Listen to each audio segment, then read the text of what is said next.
ಸನ್ಮಾನ್ಯ ಸಿದ್ದರಾಮಯ್ಯನವರು ಅವರ 17ನೇ ಬಜೆಟ್ ಅನ್ನ ರಾಜ್ಯದ ಮಾಧ್ಯಮಗಳಿಗೆ ಮಂಡನೆ ಮಾಡಿದ್ದಾರೆ. 17 ಬಜೆಟ್ ಅನ್ನ ಮಂಡನೆ ಮಾಡುವಾಗ ಮುಖ್ಯಮಂತ್ರಿಗಳಾಗಿ ಇದು 8ನೇ ಬಜೆಟ್ ಅಂತ ಕಾಣಿಸ್ತದೆ. ಇನ್ನು 3 ಬಜೆಟ್ ಇವೆ. ಹಾಗಾಗಿ 17 ಬಜೆಟ್ ಮಂಡನೆ ಮಾಡಿ ಮುಖ್ಯಮಂತ್ರಿಯಾಗಿ 8 ಬಜೆಟ್ ಅನ್ನ ಮಾಡಿ ಅವರು ತಮ್ಮ ಖೇದವನ್ನ ವ್ಯಕ್ತಪಡಿಸ್ತಾರೆ. ನಾನು ಒಬ್ಬ ಕುರಿಕಾಯರಾಗಿರೋದಕ್ಕೆ ನಾನು ಮುಖ್ಯಮಂತ್ರಿ ಆಗೋದಕ್ಕೆ ಯಾರು ತಡ್ಕೋತಾ ಇಲ್ಲ. ರಾಜ್ಯದಲ್ಲಿ ಇರ್ತಕ್ಕಂಥ ಯಾವುದೇ ವರ್ಗದ ಮುಖ್ಯಮಂತ್ರಿಗಳು ಮಾಡಿದಷ್ಟು ಸುದೀರ್ಘವಾದ ಆಡಳಿತವನ್ನು ಮಾಡಿರ್ತಕ್ಕಂಥ ಕೀರ್ತಿ, ದಿಕ್ಕುದೆಸೆ ಇಲ್ಲದ ಸರ್ಕಾರವನ್ನ ಕೊಟ್ಟಿರ್ತಕ್ಕಂಥ ಕೀರ್ತಿ, ಆಡಳಿತದ ವೈಫಲ್ಯತೆಯನ್ನ ಮುಚ್ಚಿಕೊಳ್ಳೋದಕ್ಕೋಸ್ಕರವಾಗಿ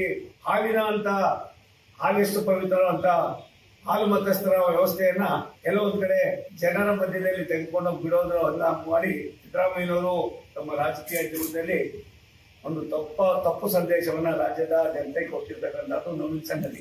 ಅದು ಒಂದ್ ಕಡೆ ಆದ್ರೆ, ಈ ಒಂದು ಬಜೆಟ್ ಆದಾಯ ಮೂಲವಿಲ್ಲದ ಸಾಲದ ಬಜೆಟ್, ರೆವಿನ್ಯೂ ಕಲೆಕ್ಷನ್ ಎಷ್ಟಾಗುತ್ತೆ ಎಂಬ ಭ್ರಮೆ ಇವರಲ್ಲಿ ಇನ್ನೂ ಕೂಡ ಹೋದ ಸಾರಿ ಆಗಿರ್ತಕ್ಕಂಥ, ಹಿಂದೆ ಆಗಿರ್ತಕ್ಕಂಥ ಅನೇಕ ಸೆಕ್ಟರ್ ಕೂಡ ಮಾಡಿರ್ತಕ್ಕಂಥ ಎಷ್ಟೆಂತ ದರಗಳನ್ನು ಏರಿಸೋದು ಮುಖ್ಯ ಆಗಿದ್ರು ಕೂಡ ಅದಕ್ಕೂ ಇವತ್ತು ಆಗಿಲ್ಲ.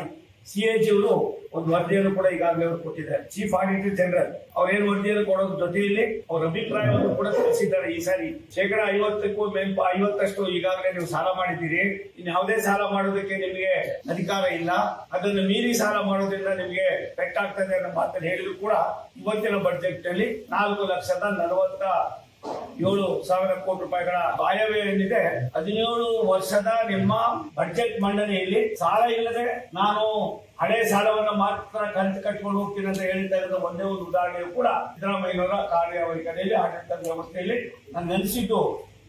17 ಬಾರಿ ನೀವು ಆಯವ್ಯಯವನ್ನು ಮಂಡನೆ ಮಾಡಿದ್ರು, ಎಲ್ಲೂ ಕೂಡ ನೀವು ಒಂದು ಸಾರಿ ಕೂಡ ಸಾಲ ಇಲ್ಲದೆ ಮಾಡಿದ್ದೀರಿ. ಈ ಸಾರಿ ಅಂತೂ 50% ಏನಿದೆ ಮೀರಿ 55-56% ನಿಮ್ಮ ಗುರಿಯನ್ನು ದಾಟ್ತಾ ಇದ್ದೀರಿ.